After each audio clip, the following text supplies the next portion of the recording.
The hosts feel it would be a little unkind to present this podcast without just a word of friendly warning. We are about to unfold the story of Frankenstein, a man of science who sought to create a man after his own image without reckoning upon God. It is one of the strangest tales ever told. It deals with the two great mysteries of creation, life and death. I think it will thrill you. It may shock you. It might even horrify you. So if any of you feel that you do not care to subject your nerves to such a strain, now's your chance to. Well, we've warned you.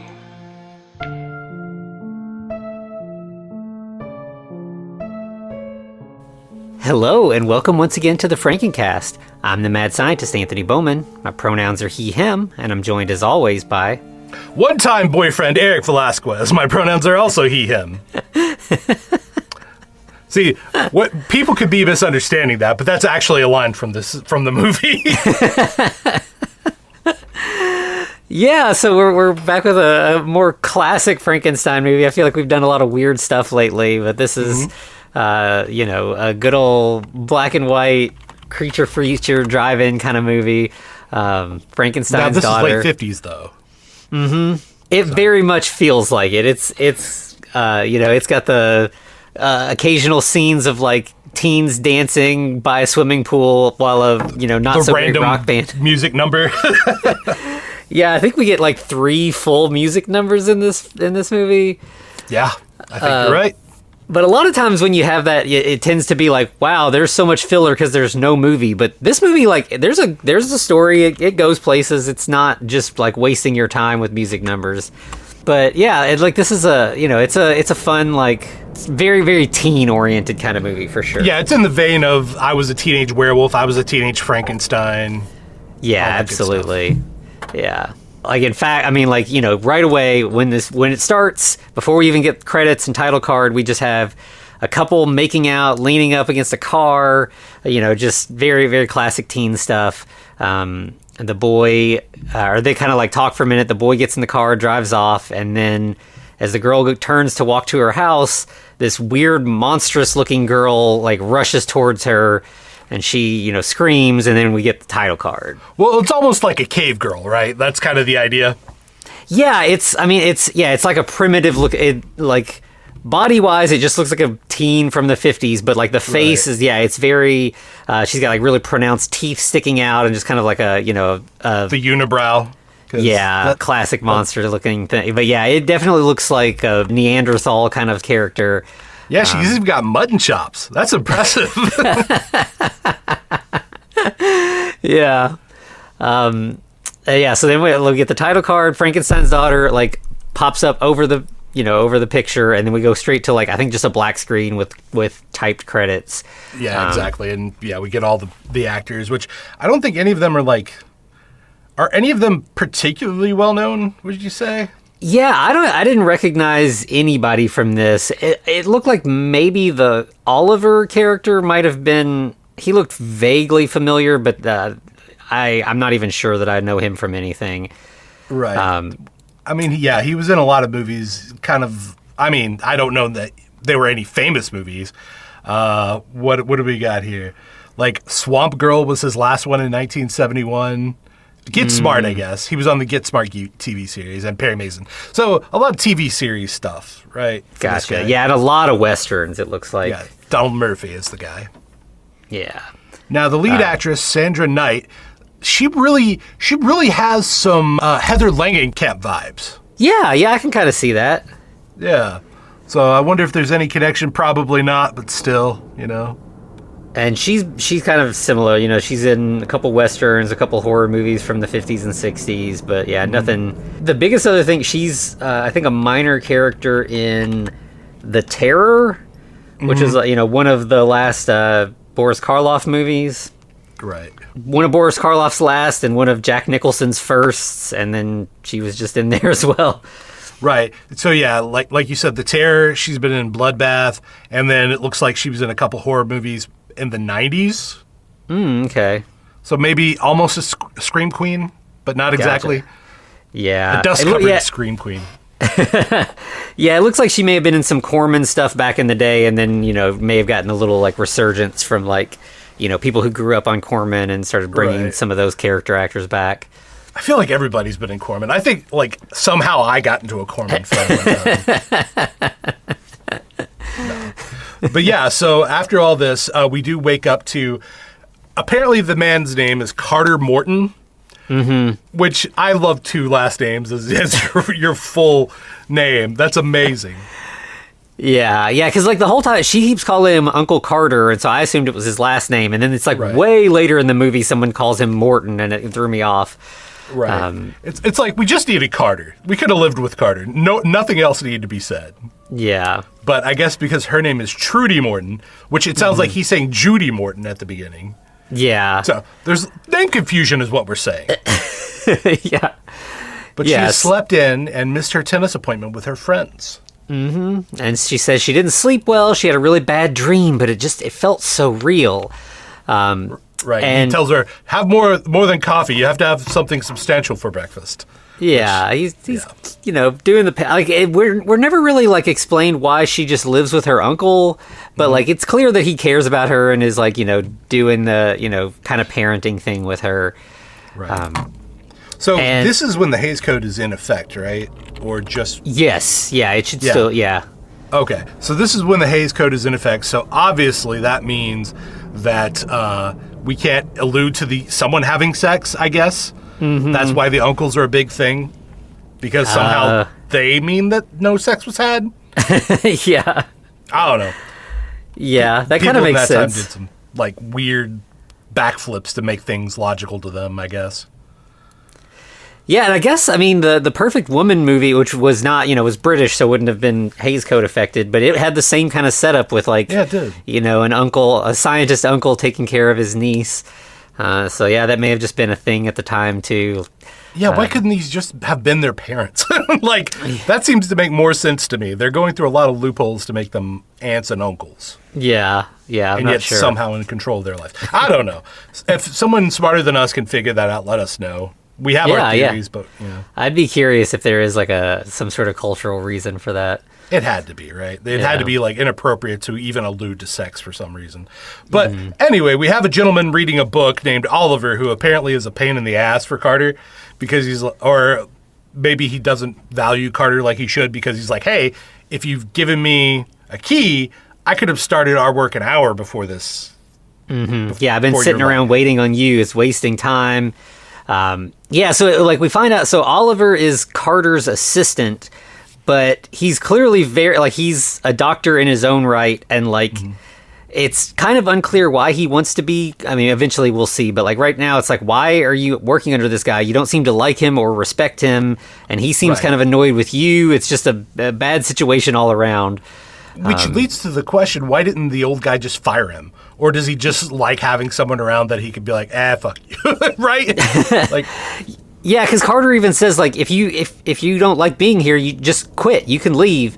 And Oliver's like, no, if I left, you wouldn't be able to find another assistant with the qualifications that I have, so we're stuck with each other. Right, which is very odd. You don't have to be. You can tell them to go. It's fine. Yeah. So we find out what Carter's science project is.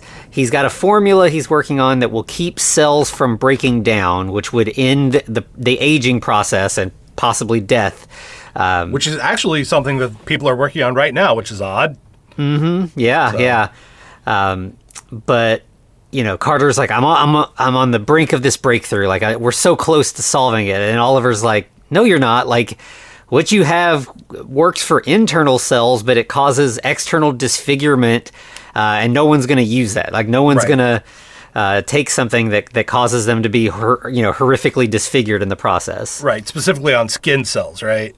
Mm-hmm. And it's like, that's interesting. Okay. Yeah. So you're kind of telling us what's going on without telling us going on.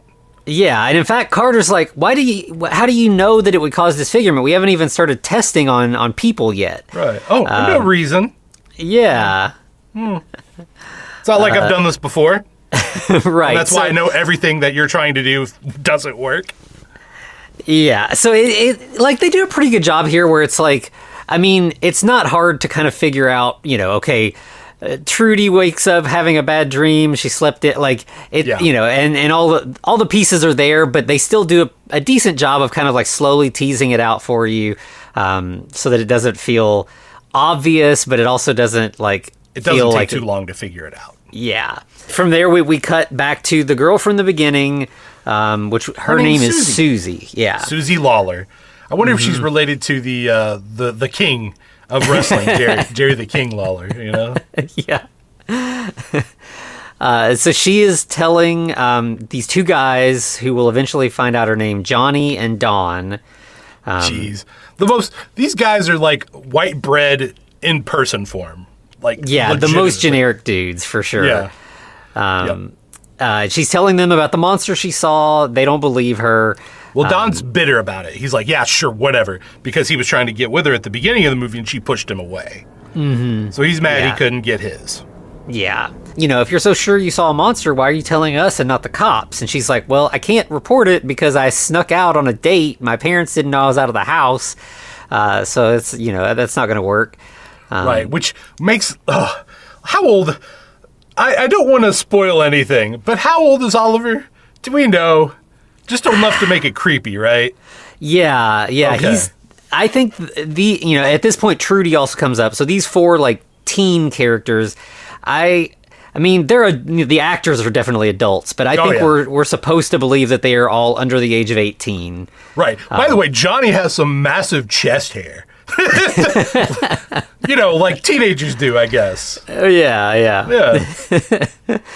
And so Trudy, when she hears Susie's story, she's like, what did the monster look like? And Susie says... Susie's basically like you, but uglier.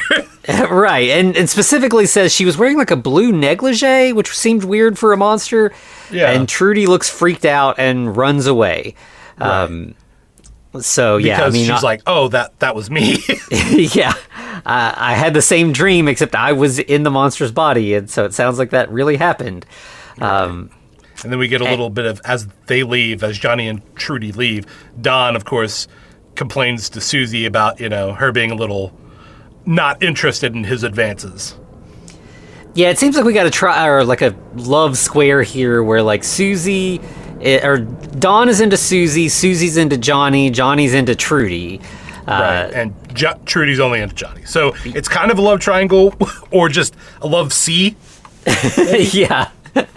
Yeah. So like you said, Johnny follows after Trudy to see what's wrong, and she tells him like, I had a dream that felt so real, and I was this monster, and it sounds just like what Susie said. What could this mean? And Johnny's like, it was just a dream. Don't worry about it. Why don't you come back and play tennis? That's what what we were here to do. He's not quite a jerk about but he's kind of like, come on, like, stop, you're wasting my time. Like, I thought we were going to hang out, and he's absolutely a little dismissive. Yeah. Yeah. This is where he does it's Johnny Bruder one-time boyfriend. That's the kind of joke. Yeah. But also, she remembers, by the way, like, I love how not subtle they are with this. She was like, yeah, yesterday, it's weird because I was reading a book, and then Oliver came over and gave me a punch, and it seemed to have something weird in it. By the way, don't drink anything that someone hands you already open. Don't do that. Mm-hmm. She's learned the lesson, so you don't have to. Right. And, then she kind of got sick and passed out. Yeah, and then she just woke up in bed and after having a weird dream. It's so strange. Yeah. He said, does this taste... Never mind. I was going to make a joke. Does this taste like roofies to you? Yeah, I'm sorry. I apologize. Yeah. I mean, there was somewhere later in this that I was like, I don't want to victim blame, but, like, you got to stop trusting Oliver here. Like, he is sketchy as hell. Right. If it happens one... And also that he... I don't want to spoil that, I guess. But he is aggressive when it comes to dating. Yeah. And in fact, from this conversation with Trudy and Johnny, we go straight back to Oliver in the lab with Carter, and they are arguing again. Right, because Oliver's like, get out of my way, old man. I'm trying to do actual science here. Yeah. And Carter's like, when I hired you, your only stipulation was you didn't want a background check. You didn't want to tell me where you came from or what university you learned at. And I'm starting to get concerned. Like, what what's the deal? Why are you so, mysterious about your past? And Oliver's like, nah, we agreed. I'm not telling you that shit. Like, right. And that was literally in the contract, right? Yeah. Well, oddly enough, out of nowhere, Elsu the gardener, he's the Igor, by the way, yes. Calls for Mr. Morton. Not Dr. Morton, Mr. Morton. Yeah. He's talking about, like, there's gravel that like, he needs more gravel or something for the driveway or for the garden or whatever. And Carter kind of sends him on his way, like, we're busy. And then Carter talks to Oliver, and he's like, I'm thinking about firing him. He's weird. He keeps, like, busting into the lab with, like, dumb nonsense. It seems like he's trying to, like, spy on us. At the weirdest times, of course, yeah. Yeah, and Oliver's like, I think he's just a good, diligent gardener, just doing his gardening. I think he's a hard worker. We should keep him around. Yeah. I really like the guy. Yeah.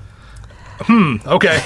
But then Carter's like, yeah, okay, so the one thing that we need to actually get this to work is degenerol? Is that what he calls it? Yeah, they say it so many times, and I could never quite nail down what... Yeah, it's degenero or degeneral or something, but some sort of chemical that he needs, and Carter knows that they make it at Rockwell Labs because he used to work there. And so he wants... And Oliver's like, wait, how are you going to get it? Like, are you going to do something illegal? Because you're not supposed to do anything illegal. Yeah. Because that might bring authorities here for me. Right. And Carter's like, nah, it'll be fine. I've still got my key card. I'll just slip in, grab some, come back out. It'll be fine. And Oliver's like, I don't want any attention on what we're up to. Right. If the cops come here, it's your ass, pretty much, is what he says. Yeah. And Carter does take note here. He's like, do you have anything to fear from the authorities? Is that why this is going on? Yeah. Carter's a little too just, like, willing to go along with Oliver, but he's... Everyone's too trusting in this movie. Yeah. Absolutely everyone. Yeah. He's starting to get some suspicions, but he just still keeps riding along with it. The next scene, is to continue that sort of theme, we have Trudy, like, sitting in their little library area, reading a magazine, and the gardener comes in, and he starts hitting on Trudy and acting really creepy. Hands her a rose and says, some things are prettier or more beautiful in death. Mm-hmm. Yeah, I hated to kill the rose, but it was worth it to give it to you or something. Yeah, it's super creepy. And the age difference between Trudy and Oliver is bad enough, but the age difference between Trudy and the gardener is quite a bit more. Yeah. By the way, give it off some J.K. Simmons here. Yeah, I could see that. Like, if they remake it, J.K. Simmons should absolutely play Elsie. Yeah, that would be a good fit for sure. Well, he could pull off creepy. Yeah. Absolutely. Oh, yeah. But this time Carter comes in and, in the middle of this conversation and, is pissed that his elderly gardener is hitting on his, young niece. So he sends him out, get back to work, get out of the house. When he leaves the room, he bumps into Oliver and they start talking. And it's immediately clear that the gardener works for Oliver, not for Carter. Right, exactly. Because Oliver's like, hey, tonight you're going to do the thing. And Elsu's like, yeah, I'm going to get what you need. Yeah. So he leaves and then Carter comes through and he's like, all right, I'm headed out to the lab. I'm going to get some supplies. So, and this is when Oliver decides, oh, it's bad touch time. Yep. And he comes in and gropes Trudy a little bit. Trudy. Yeah. She's not having it. She slaps him, and then she's like, I'm gonna go for a swim. You should go take a cold shower while I'm doing it. I cannot understate this. This was the most satisfying slap in cinema that I have seen thus far.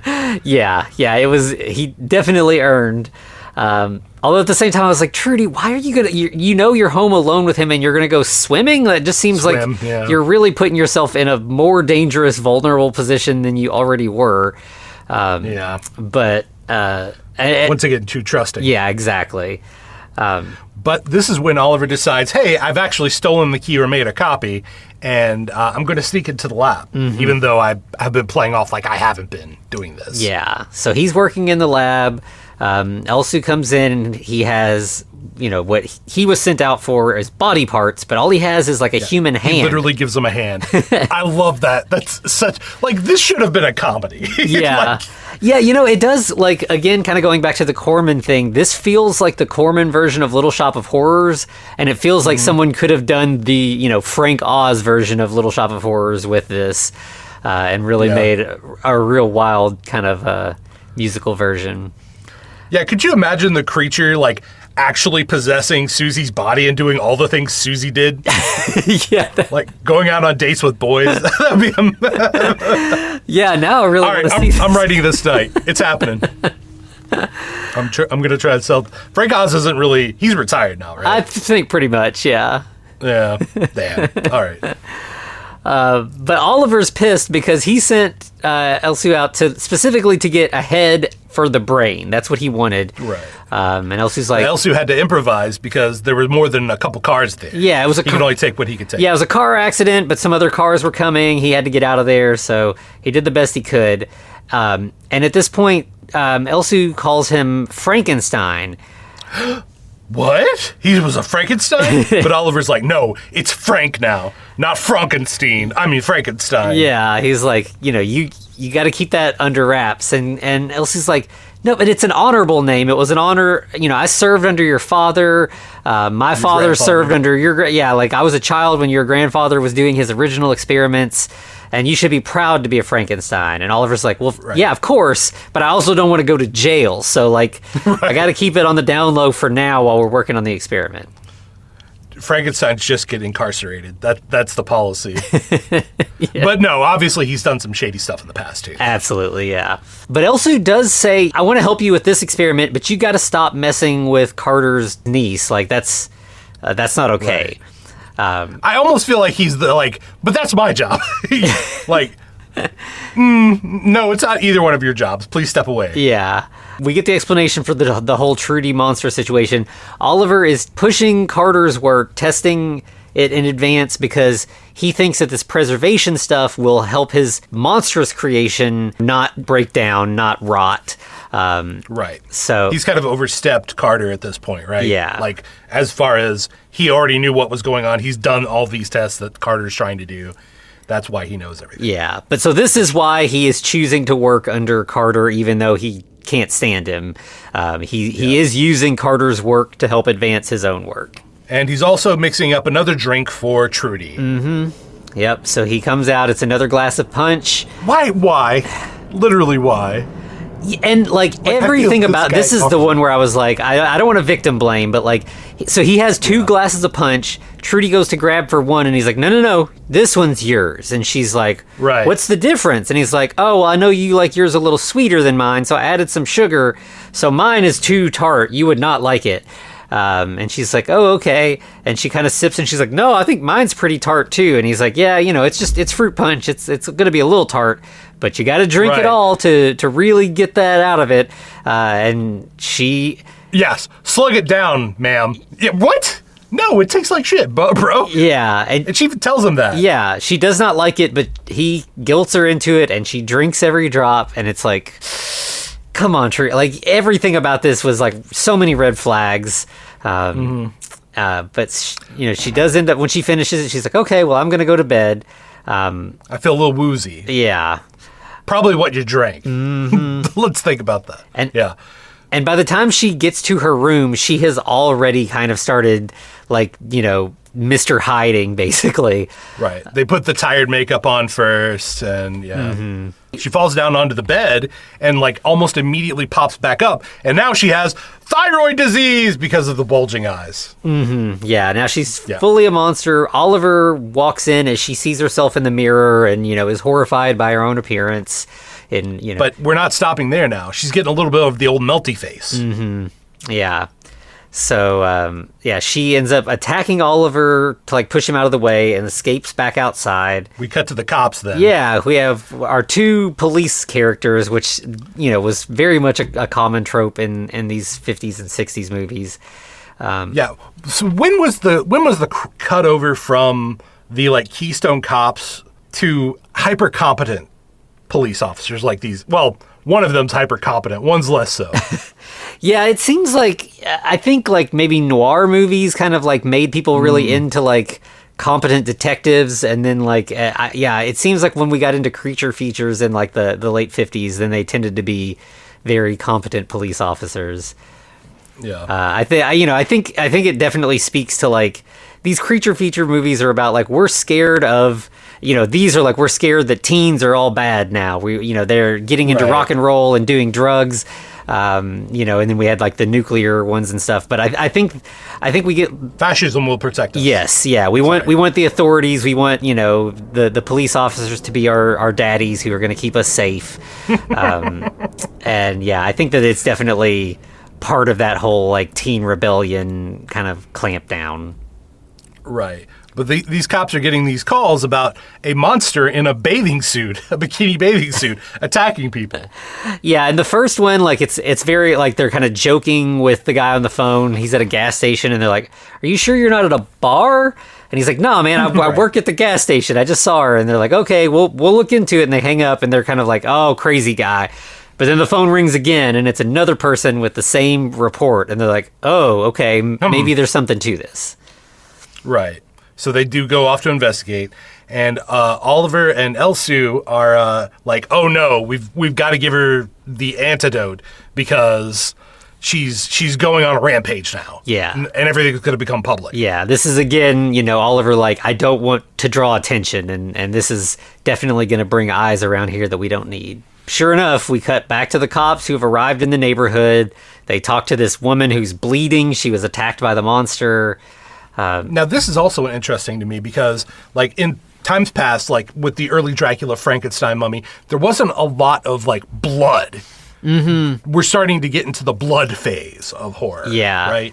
Yeah, this is like, before we get to, like, the bright Technicolor blood of Hammer, so we're black and white. It's probably, chocolate syrup or whatever. But, yeah, we definitely have, like, visible gore on this woman's face.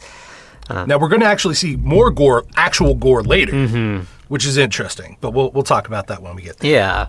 And the cops actually, as they're kind of like searching around, they see the monstrous version of Trudy hiding in the shadows.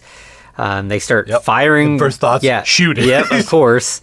And they chase after her, firing away. Yeah, but she manages to get around a corner, and suddenly there's Oliver, who grabs her, covers her mouth, and like drags her away. Right. Which, if it was made nowadays, I feel like she would have bit through his finger. Yeah. Yeah, considering how much of a rampage she was on, she goes pretty quietly here. Yeah. We then cut to Carter reading the newspaper in front of Trudy, and he's like, "Oh, can you believe this stuff? They're talking about monsters attacking the city." Mm-hmm. Or no, he's talking to Oliver. I'm sorry. He's talking to Oliver. Yeah, and he's like, there's next thing you know, there's going to be stories about ghouls and Draculas and Frankensteins. Oliver gets real mad, and he's like, "The Frankensteins were very respected doctors in their time." Yeah, they were geniuses. It's not a myth. Yeah. They were great. And it's like Carter keeps antagonizing him unknowingly because then he's like, "Yeah, but their skills were all overblown." It's like, oh man, that's so good. Yeah, it's great. Diss him more, Carter, without trying to. And finally, he's like, "Well, let's get to work. I got more chemicals. We can try the next step of the experiments." Right, and Oliver's like, wait, how did you get those chemicals? Where, like, you didn't do anything illegal, right?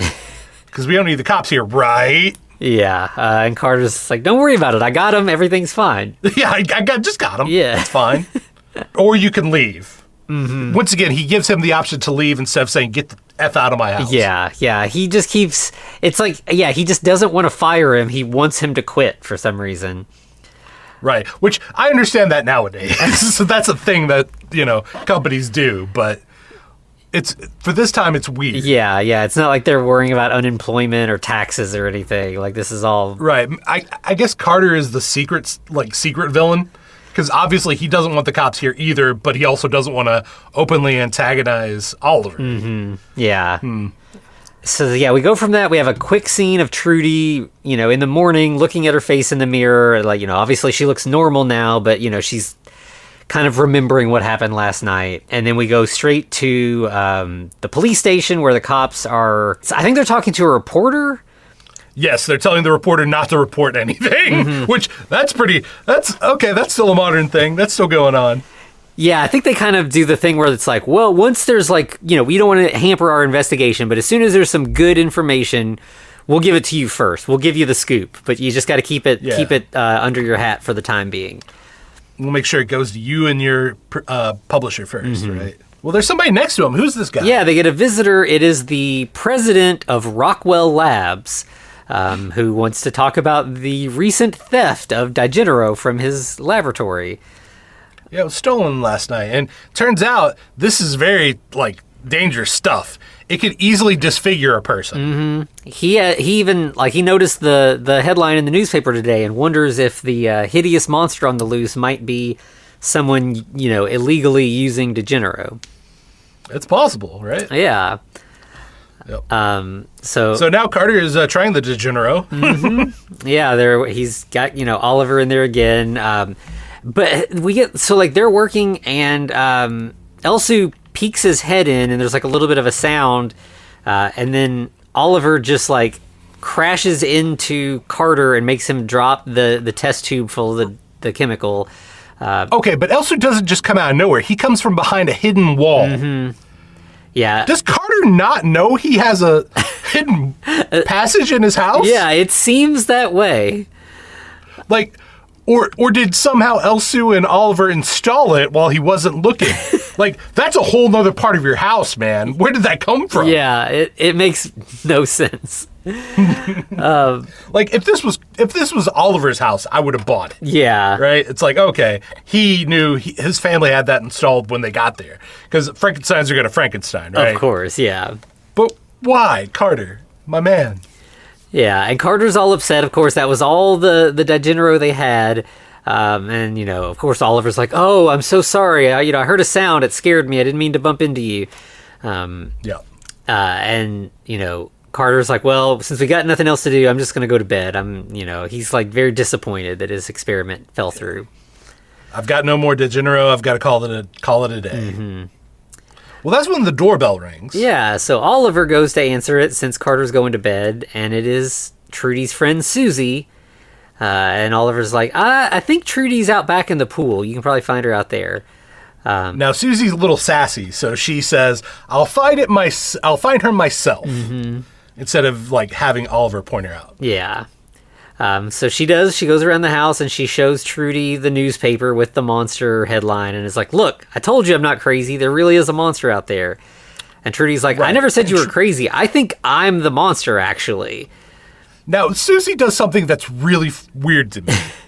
She's like, of course you would say this. You took Johnny away from me. Now you want the monster too? Yeah. What? What kind of leap in logic is this? Yeah, she's so convinced. Yeah, she's like, you're just trying to one-up my story and make it all about you. And, right. It's pretty clear that, that's not Trudy's Trudy is, very unassuming. She, I could picture Susie doing that, and maybe that's the thing, is Susie imagines she's capable of that, so everybody probably is. The projection. Okay. If we want to go that deep, I could buy that. Because, Susie would absolutely do that. Yeah. And in fact, she's like, well, since you stole Johnny, who's that guy that answered the door, the young guy? And Trudy's like, you mean my uncle's assistant, Oliver? She's like, yeah, I'm going to go steal... Right, are you just trying to keep him to yourself? Yeah. Trudy's like, nah, I don't want Oliver. He's all yours. Go for it. Right. She's like, yes, he is mine. And it's okay. She never put up any fight on that one. Yeah. So she goes and finds Oliver and is very forward and she says something, or he's like, where will you be on, Friday at 8? No, will you be home tonight at 8? Yeah. And she's like, no, I'm going to be standing on the corner waiting for you to pick me up. And he's like, all right, a date. All right. Yeah, okay. Okay, I could buy these two, throwing that together like that, right? Yeah, this makes sense. They fit together. They're both similarly just shitty people. Yep. So then we go back to Trudy. Johnny has also arrived at the house and is talking to her. And she's, telling him that she thinks that she's the monster woman. And he's like, No, I don't. He gaslights her. Like, that's his whole thing, is gaslighting her unintentionally. Mm-hmm. Yeah, he does not believe her, and she's like, I need to find somebody who'll believe me. And he's like, I can try to believe you. Maybe, like, I'll go with you to the police. You can tell the police your story. And she's like, no, if you won't even really believe me, the police aren't going to either. I need some proof. But he's like, I tell you what, I'll be there if you need me. You just give me a call. I'll come right over. But he's like, somehow he thinks she's like doing this to get married, because he's like, I promise you that once I become assistant manager, we'll get married. Mm-hmm. What? Yeah. That's just a random drop. Like, you see this in like if this was another movie, this scene would be on the TV screen, but it would appear like through 3 different time periods. There would be this one, like a war story where he's like calling his girlfriend up on the phone or leaving the house, and then like one in the 90s where a cop is telling that, like Mel Gibson saying it or something, you know? Yeah. It's weird. Yeah, so I think then we go back to Oliver, who's now in the, now that he's sent Carter to bed, he's now working with Elsu on their experiment. But they hear someone approaching, and they have to like scramble to hide everything because, they have, a monster on a slab, like under a sheet. Right. And Carter opens the door and he's like, wait a second, I just unlocked it and you're in here. And Carter's like, no, it was already unlocked. I just walked in while you were gone. Will somebody turn down the gas lights in here? Jeez. Yeah. He's like, you didn't even notice that it wasn't locked. You're just so used to just coming in. And Carter buys it, even though he literally just unlocked the door. He's that willing to believe Oliver in this case. Which is so bizarre. But he's like, tell you what, Oliver, I'm going to go do a theft of more Digenero later. So there you go. Have that. Yeah, and Oliver's like, that's fine. I've got plans tonight too, so we'll all just resume work tomorrow. Yeah, just don't be in the lab tonight. I won't be in the lab tonight. Right. It'll all be good. Yeah, so we cut from that to Oliver and Susie in a car, and they're kind of making out, but it's like too hot and heavy for Susie. Like, she keeps pushing him back. Pretty right. But then he's like, all right, you try to hold out on me, I'll show you. And then they get back into it. Like, But apparently she really wasn't as into it as she says, because what does she say? I'll remember this for amateur hour or something like that. Yeah. I mean, this again is a pretty like classic like 50s trope of like the teens making out and the girl having to push the guy away over. I mean, it's like, you see it in like Grease or something. It's just this kind of repeated refrain. But like here, Oliver is not just like your typical horny teen boy. Like he is. Right. He's an adult man who's messing around with a teenager. Mm-hmm. And he's much more aggressive. In fact, I think he says like, you brought me up to make out point and you're not putting out? Yeah. He even says like, I ought to kill you at some point in this. And then he's like... And he puts on the crazy face. Mm-hmm, yeah. And he's like, wait a minute. You made me pick you up on the corner instead of your house. So your family doesn't know you're out here, do they? She's like, no, of course. They expect me at home in bed, so I had to sneak out. And he's like, so no one knows you're here with me. Oh no, he's thinking about doing a murder. Yeah, and right away she's like, yeah, no one knows. Why would you ask that? So right, then he gets Bela Lugosi face, just the lights across his eyes, and he's thinking, I need a brain. Yeah. So she tries to jump out of the car and run. He chases her down, and she's wearing high heels and he has a car. Who was going to win that race? Yeah, and we pretty much cut right from that to him carrying her dead body into the lab. And this is where we get leg gore. Like, you see her leg sticking out, and like the heel or the ankle is broken off. Mm-hmm. Like, this is kind of gory for the time. Yeah, definitely. And, so we've got Oliver demanding Elsu to hurry. We've got to graft her head onto this new body. Right. And Elsu's like, wait, we've never used a woman's brain before. That could throw all kinds of craziness into the mix. Yeah. And Oliver's like, but I think a female brain is better. In the man's world, we've conditioned women to be docile and controllable. So this is going to be perfect. Did we give a trigger warning for just blatant sexism? Because we should have. Yeah, I think. I mean, there is a lot of sexism in here, but it's all from the villains, so I feel like it's trying to tell us that this is bad. You say that, but Johnny is not technically a villain. That's true. Yeah, Johnny is almost as bad as... I mean, not quite as bad as Oliver, but he's definitely... He's not as blatant. Yeah. Yeah. And in fact, we have the scene with Oliver and Elsu. We also have scenes with Johnny dropping Trudy off. They would been like to the movies or something. Yeah. And, you know... And he remarks, if anything goes on, remember, give me a call, and I'll be here. Yeah. Oliver and Elsu are arguing... Trudy hears it and is like, wait, but Uncle Carter's in bed. I hear commotion in the lab. What could it be? Right. And just to be sure, she goes upstairs first and confirms that Uncle Carter is in bed. So she's like, that's weird. So she smartly here, rather than going to investigate, she calls Johnny and is like, something's up. You know, somebody is in my uncle's lab and it's not him. He's in bed asleep. And, you know, Johnny is like, okay, I'll be over to help in a minute, but just lock yourself in your bedroom. It'll be fine. Just go to bed. Right. So now we have Oliver and Elsu talking about the creature. And, you know, they come to the realization that this, you know, there was a son of Frankenstein, right? So this will be more like Frankenstein's daughter. Title drop. Yes. And Elsu really likes that. He's like, Frankenstein's daughter. Yeah, he's into it. Yeah. And then we go back to the cops. They get another call from Rockwell Labs.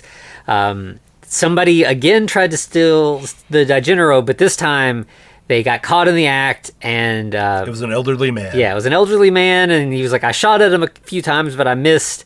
He got away, but he didn't get any Digenero with him. Cut to Carter walking into the house, clutching his heart. Yeah, calling out for help, but he like doesn't really even have the energy to yell.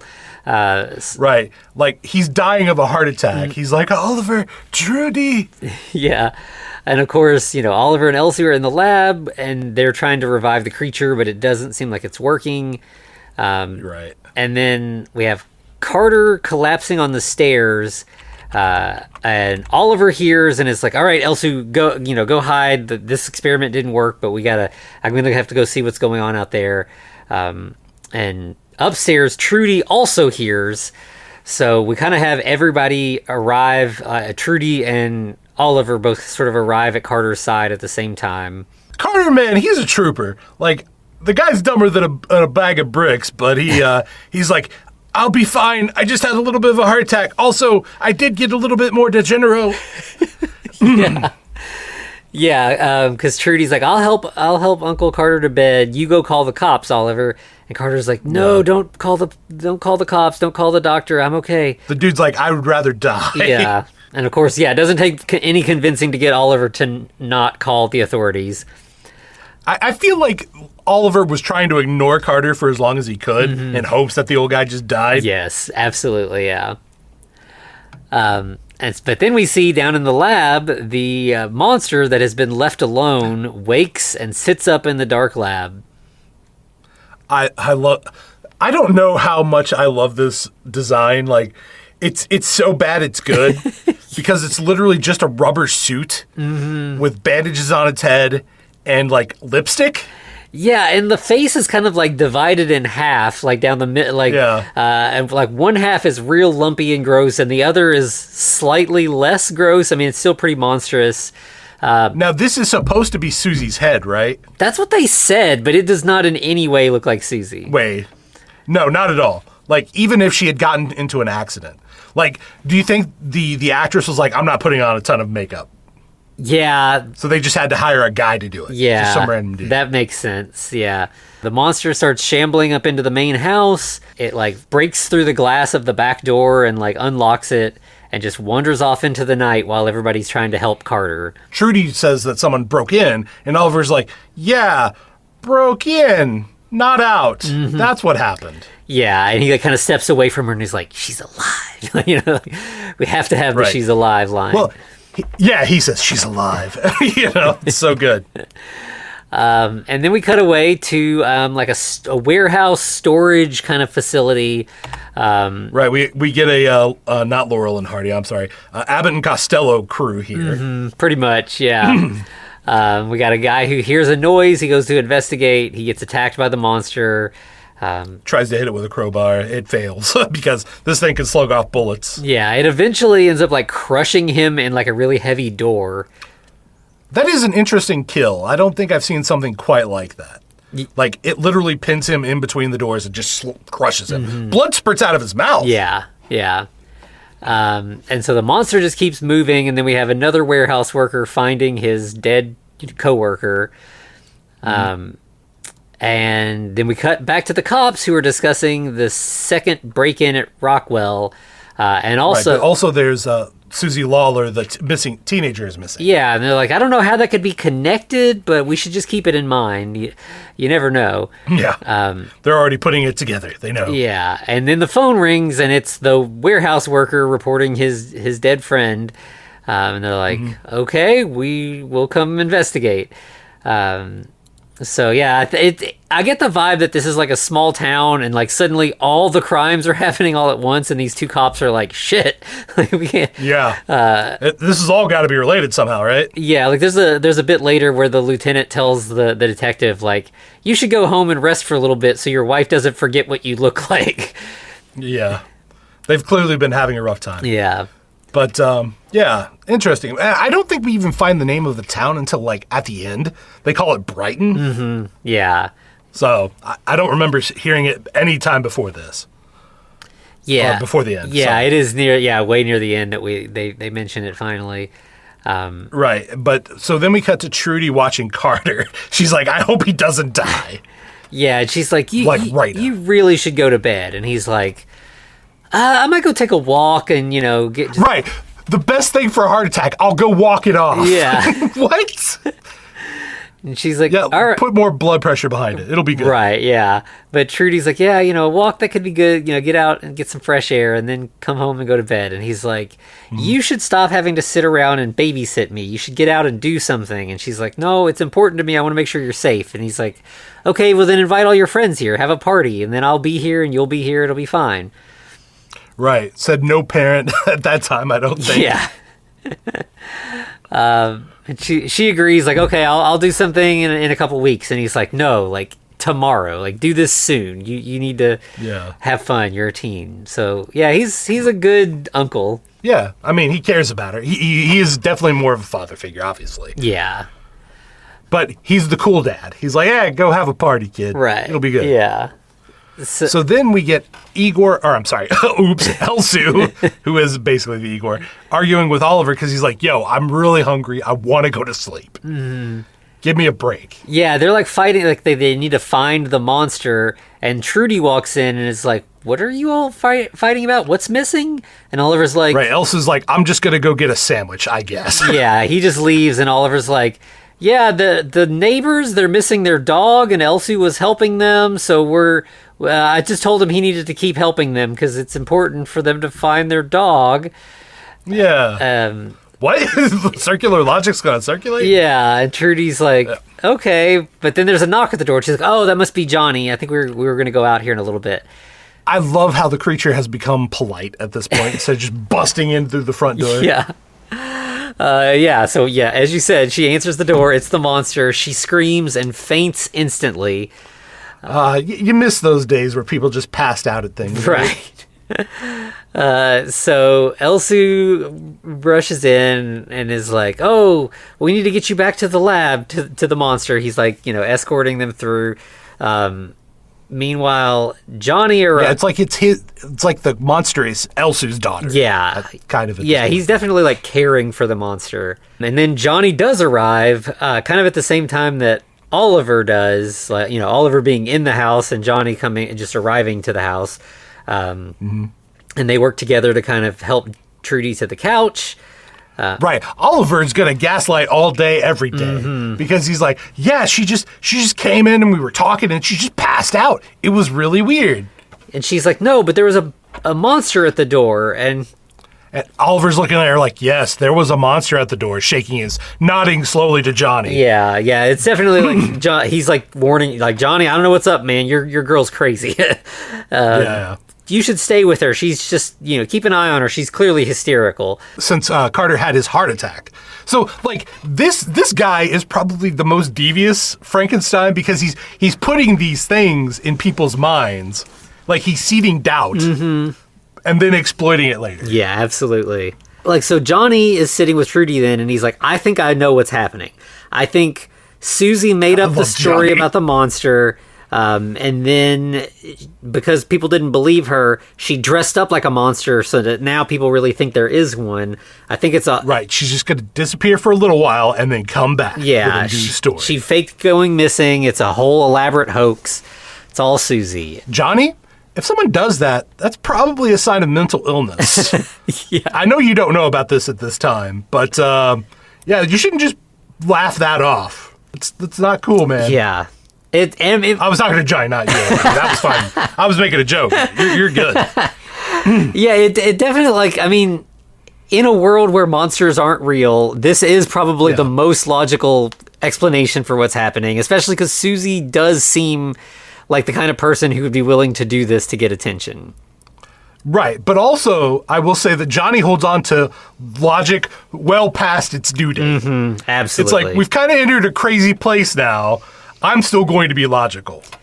It's like, maybe let go of that one, bud. Yeah, it's kind of like the Mulder and Scully thing where it's like, early on in the X-Files, sure, Scully had every right to be like, yeah, I'm a skeptic. I don't believe there's all this stuff. But eventually you see enough shit that you're like, come on, Scully. Like, now you're being ridiculous.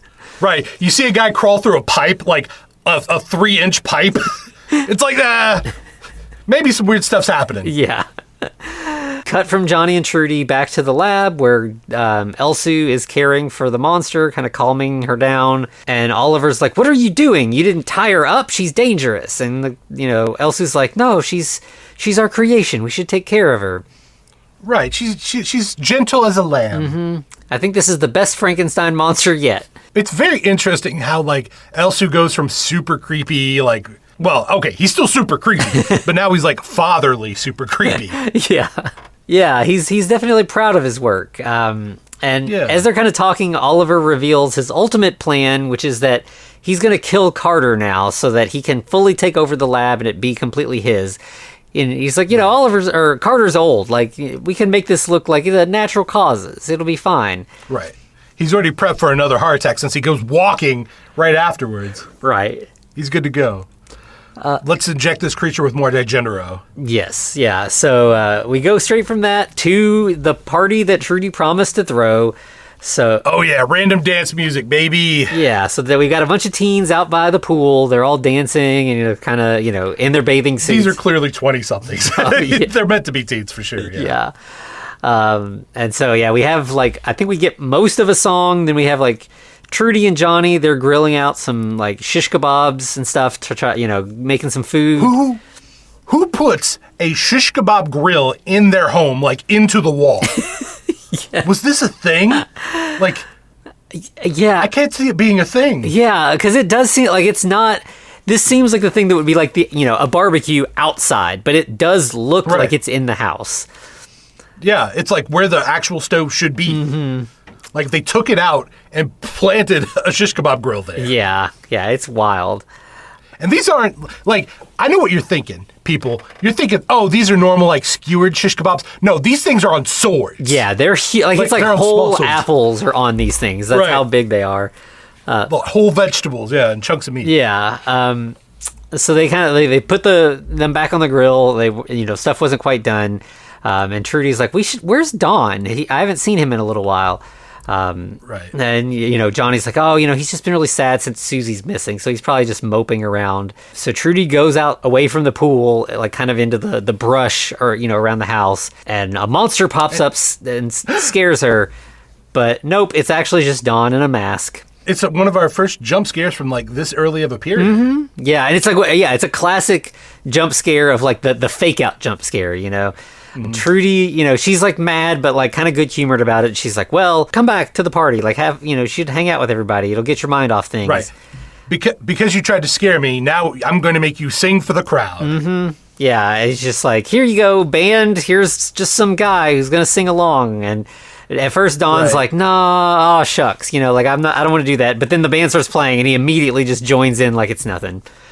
Right, like, I don't know, like he's the lead singer of this band or something. Right. But by the way, so industry plants have existed since 1958 at least, right? Yeah. Oh yeah. Okay. I want to talk about that in the future. Like, I want to go into the deep dive of that because I know it's had to be longer than that. Yeah. Probably since the 30s, maybe even before that. Yeah, I'd believe it for sure.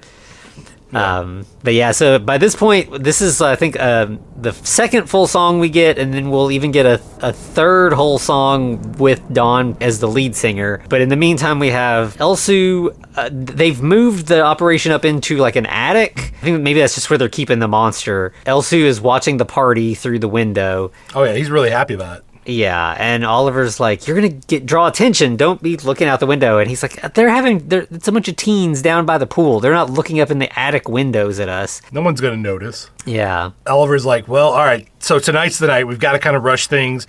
I'm going to kill Carter tonight. Mm-hmm. So yeah, I think we get a little bit more party footage, and then we get Oliver cornering Carter in the library, and he's just like, basically, "I'm going to kill you." Like, he just outright villain monologues at him. Originally, he just calls him a nutty old man, and Carter's like, you know what? I'm tired of it. You're done. And then Oliver's like, okay, well, now it's time to die, Yeah. I guess. And he starts strangling him, but then there's a knock at the door, and he has to stop because it's the cop. By the way, like, hold on one second.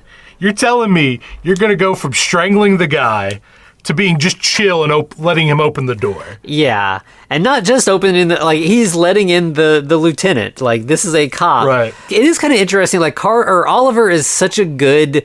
Like, he's so good at gaslighting. He's so good at lying and twisting and manipulating things. The dude could pivot on a dime. But around here is when it starts to break down a little bit. He still manages to hold his own in this conversation, but it's like the first time that you start to see the cracks in his like facade. Yeah. Well, he introduces himself as the assistant. Oliver's like, yes, I'm Mr. Carter or Mr. Morton's assistant. And Carter's like, no, he's not. I fired him a couple minutes ago when he was trying to kill me. Yeah. Because the police are there, obviously, about the break-ins at Rockwell Labs because they found out that, that Carter was a former employee with a key. So, they wanted to see what he was up to. And because Oliver is so awful and like greasy, he's like, I told you not to steal the Digenero. yeah, and the cops right away are like, oh, so he said he was going to. And Oliver's like, yeah, of course. He's been needing the chemical for his experiments. I tried... Like, tell him the whole plan without his inclusion. And so the police are like, okay, well, we're going to take you down to the station for more questioning. Carter's like... Mr. Frank, don't you leave the town. Yeah. Don't leave town. Yeah, because, Carter's like, but he tried to kill me. And they're like, well, yeah, you just stick around. We'll be back to ask you some things, but we're going to take Mr. Morton downtown with us. Carter just didn't, jump on things quick enough and, get his side of the story in the mix first. So now he just looks like the crazy guy trying to deflect by saying, oh, my assistant tried to kill me. Oliver is like, hey, he's just a nutty old guy. I don't tell you. Yeah. Why would I try to kill my employer? That's weird. Right. We go back to the lab where Oliver is working again with Elsu, and he's like, pretty soon I'm going to be able to fully control this monster. And then, I can command it to do whatever I want, and I will just take... Even kill for me. Yeah. And Elsu's like, no, making the monster, that's the point. That's what the experiments are about. We made the monster, we did it, it's all done. That's what Frankensteins do. We make monsters and then we move on. Right. What you're doing is evil. Yeah. Elsie, where's your threshold, bro? Right. Digging up bodies, that's not evil. Slapping them together, possibly killing people, not evil. Yeah. But commanding something to kill for you, that's evil. Yeah. He's like, interesting. With your grandpa and your father both, the experiments ended in disaster, and I'm tired of it. I'm not going to let that happen this time. Right. We resurrected the dead. Yeah. Well, Oliver even calls him on. He's like, where did your conscience come from, bro? Where'd that happen? Yeah. So Oliver leaves Elsu to care for the monster. He goes downstairs and bumps into Trudy and Johnny, who have just gotten engaged. I guess he made assistant manager? I guess so, yeah. Oliver takes this opportunity to drop the news that Carter was arrested and taken downtown. Right. He's like, he can't stand them having happy news. Yeah. He's got to piss on it some way. Yeah, and Trudy's like, well, then we got to go down to the station and see what's going on. And Oliver's like, no, you should stay here. If you go there, it'll embarrass your uncle that you'll see him like that. Let me get my dad and get a lawyer, and we'll help Carter out. Yeah, so Johnny leaves. He's going to go down to the station and see what's up, but Oliver's able to convince Trudy to stay. Is it just me? Or I feel like if I had a loved one that was in these kind of situations, I'd still be like, be close at hand. Like, come with me. Versus, I will leave you alone with this weird dude who's been weird the whole time we've been together. Yeah. I don't know. Yeah, it's... I guess we wouldn't have this part of the movie. Right, yeah. So as soon as Johnny leaves, Oliver starts monologuing at Trudy. He kind of tries to put the moves on her, and tells her that his real name is Oliver Frankenstein, and right, don't mess with Johnny. He's an idiot. Marry me. Mm-hmm. I want to show you my experiments. I want you to be part of my world, basically. And she wants nothing to do with him, but he ends up like dragging her into the lab. And of course, when right, he's like, you were talking about monsters. Now I'm going to turn you into a monster. Yeah. He's gone full mad scientist. I mean, he always has been, but yeah, it's really out in the open at this point. So of course, when Trudy sees the original monster, she screams and faints again.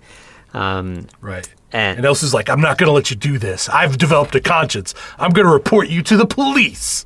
Yeah, and Oliver obviously can't let that happen, so he commands the monster to kill Elsu. I love how he's like, "You're my friend. I took care of you."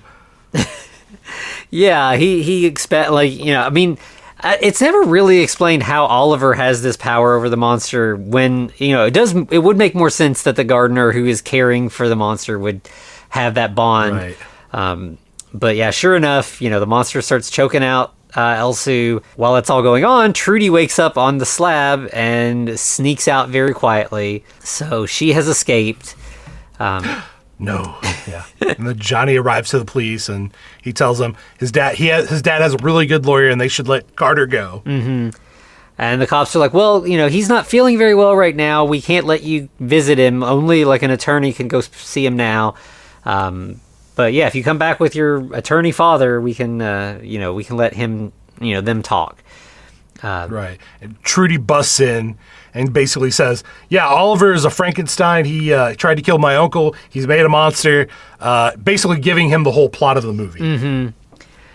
Or giving them the whole plot of the movie. Yeah, and Johnny's like, don't worry about her. She's been through a lot. And right. Covering for Oliver? Are you fucking for real, dude? Right, yeah. And the police believe her. Like, Johnny doesn't, but the police are like, no, this kind of checks out with a lot of the stuff we're hearing. Yeah, it's like, this sounds crazy, but no, it's legit, yeah. Yeah, so we'll go back to your house and talk to Oliver. But first, there's a call. Yeah, it turns out that Carter has died. And, of course, that's obviously upsets Trudy. The cops leave Trudy and Johnny at the station, and they go over to the house.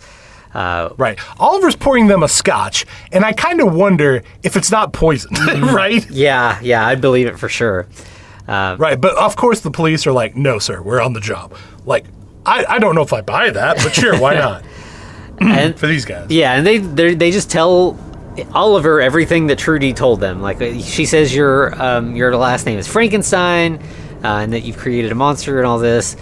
So we want to see your ID. And he's like, no, Trudy's crazy, and also, I don't know where my ID is. I don't have it in these pants. I could get it. Then they hear scratching above them. Yeah, and Oliver's like, oh, that's probably just Elsu the gardener. And they're like, okay, well, we want to talk to him. Yeah, and Oliver's like, you stay here. I'll go get him. Right, so Dylan, who is the main cop, and then there's Boyle. Dylan's like, yeah, the dude's clearly lying. I smelled chemicals the moment I came in. The doctor hasn't been here since this morning. Mm-hmm. Yeah. And then Oliver comes back and is like, oh, we just missed him. Darn it. He walked out back and just, left. Like, they want to get into the lab, and he's like, oh, Carter had control of the lab. I don't right, I never had any keys. And they're like, okay, well, we'll go get the keys from Carter then. Dylan goes off to get the keys, leaves Boyle. Mm-hmm. And Oliver's kind of panicking at this point. Like, he's really having to stay on his toes to keep all these balls in the air. He's like, I don't think Carter will give you the keys. And they're like, oh, he's dead. We're just going to go take the keys off his corpse. Yeah.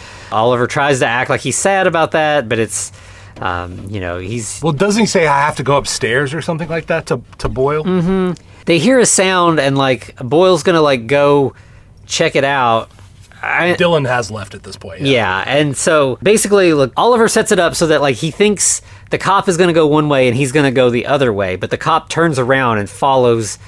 Yeah, well, he does. The cop goes up the stairs, but he, like, stops and looks down and sees Oliver go into the door with the key. Mm-hmm. So he's like, oh, you obviously lied to me there. Yeah. Gotcha.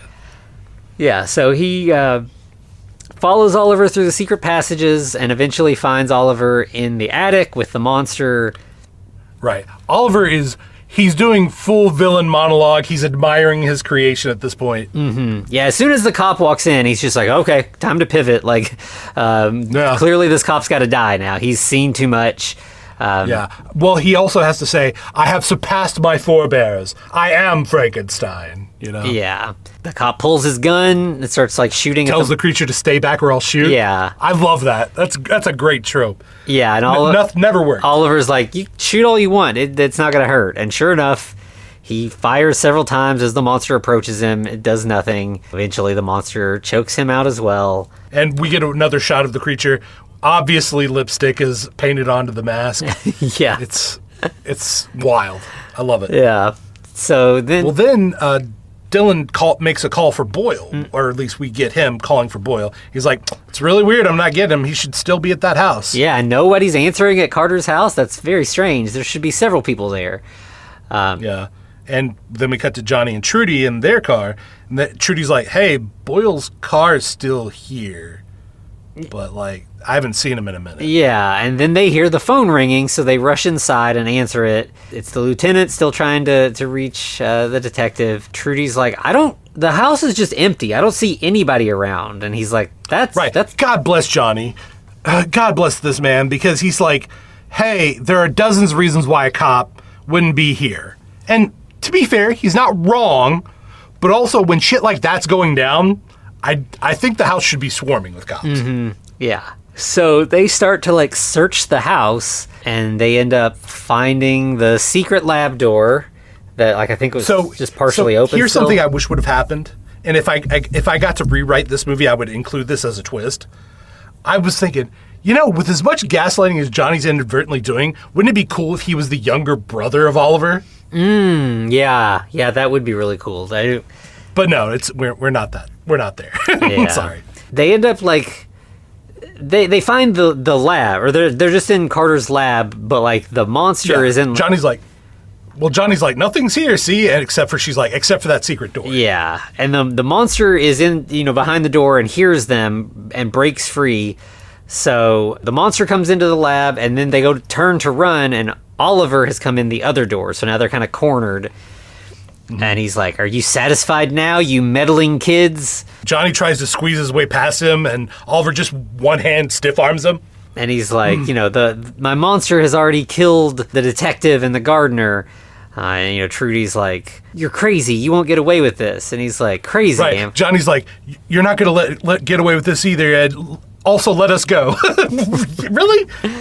You think that's going to work, bro? Yeah, and he's like, in sort of a departure from the usual Frankenstein, he's like, I'm not crazy. Like, look at this monster. She's beautiful. Look at what I've accomplished. Like, he's not disgusted by his monstrous creation.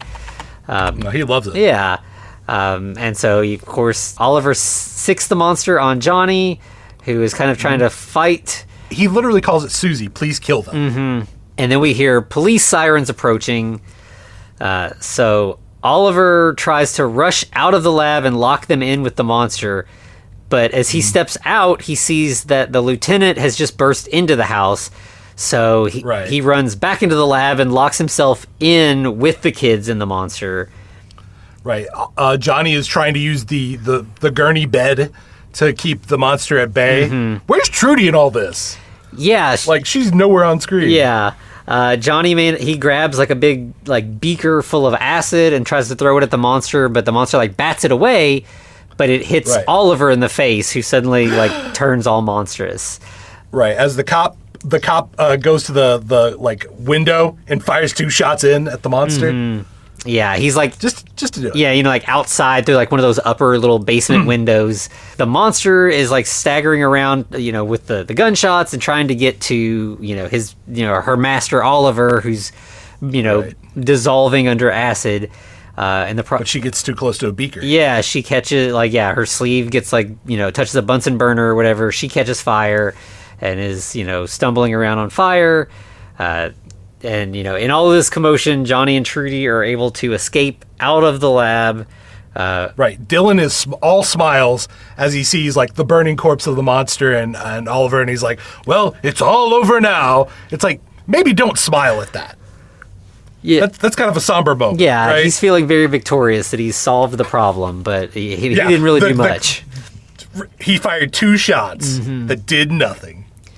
And then we just cut to, like, later on, we have Trudy and Johnny swimming in the pool again. They get out, and Don shows up, and he's got a newspaper, and he's like, did you all see the paper today? Like, the monster stuff, it's crazy. And they're like, yeah, we don't want to talk about it. We lived it. It sucked. And he's, you can go home now. Yeah, and he's like, no, but, like, did you read this part? And they're like, we don't want to read it. We don't want to talk about it. This is the biggest thing that ever happened to Brighton. Yeah. And Johnny ends up shoving him into the swimming pool. Don says, you really are all wet. Yeah, and he's like, oh. And Johnny's like, all right, I'm all wet. Yeah. And it's like, they're kind of like, at this point, it's all like, they're kind of joking, this is like playful sort of banter or whatever.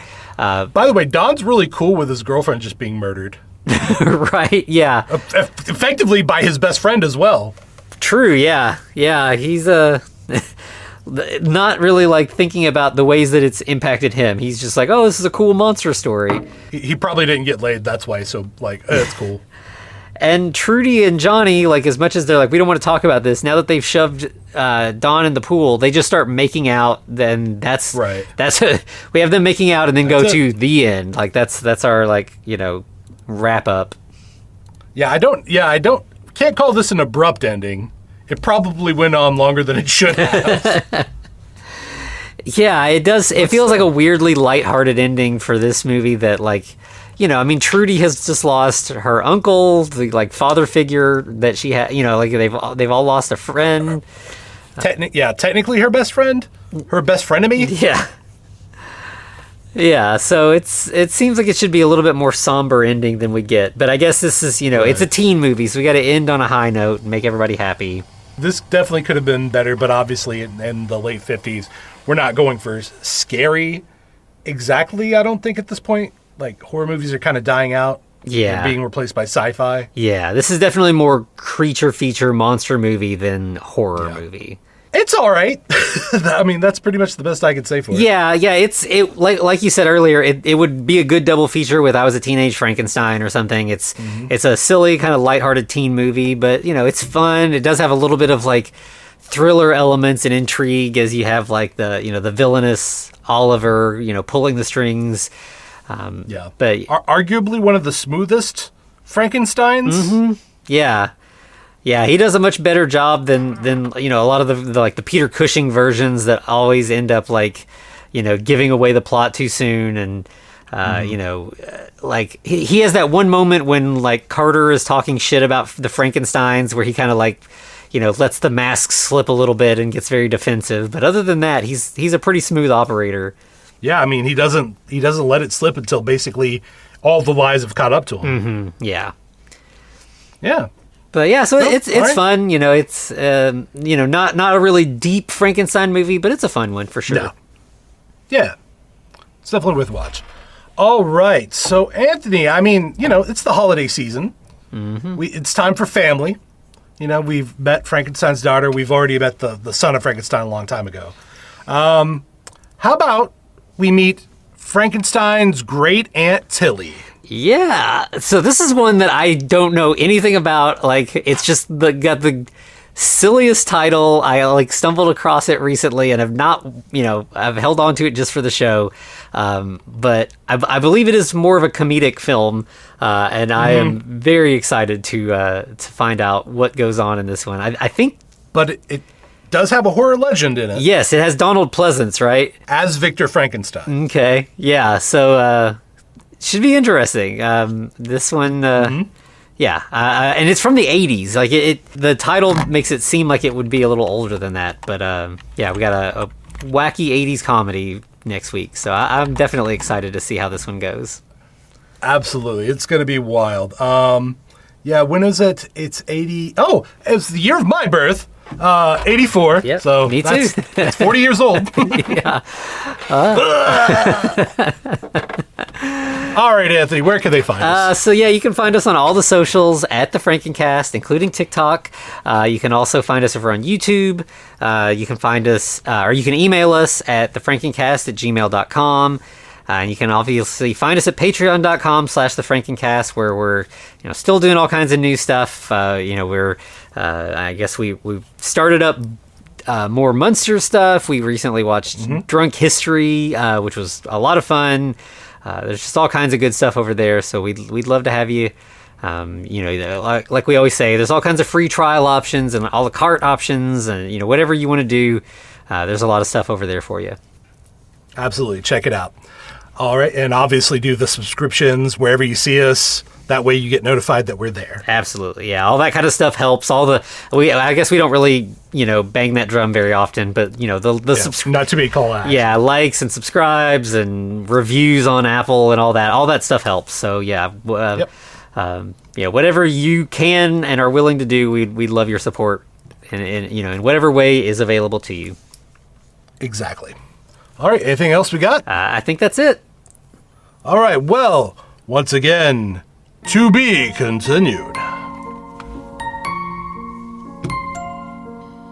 Looks like you survived another episode.